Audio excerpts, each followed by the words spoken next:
This is the present phase since 2013. This is a phase of energetic global engagement, or you can say assertive global leadership. So it is not only global leadership, it is assertive global leadership. That is, देखो leadership दो तरह से होती है. One, when people are or the countries themselves are acknowledging or inviting you to be a leader. Abhi the international order is such that none of the country would like any other country to be the leader.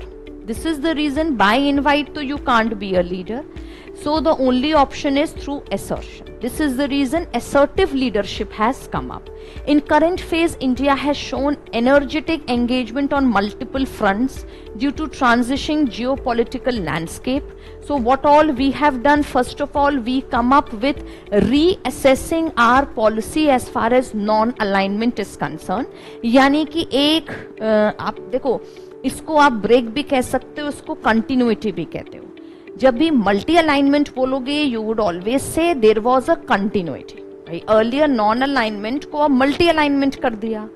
So as I told you, many thinkers says multi alignment is nothing but NAM 2.2. Though to a large extent this is not true, but there is one analysis which goes. तो ये तो एक तरह की continuity है. But a very important break was that we started prioritizing our neighborhood. तो जो 2014 में neighborhood first policy आई है, this is a very important break in our foreign policy, right? क्योंकि इसके पहले we were not much concerned, though we were concerned, but we were not very, the immediate neighborhood was never our priority. So we had in our priority list US also, we had in our priority list Soviet Union also, China also and other countries also.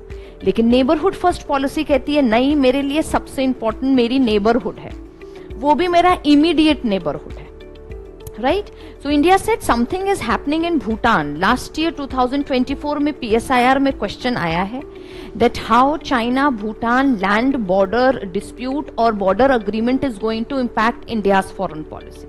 Right? So मेरे लिए something which is happening in a tiny state like Bhutan is more important rather than something happening in Eurasia.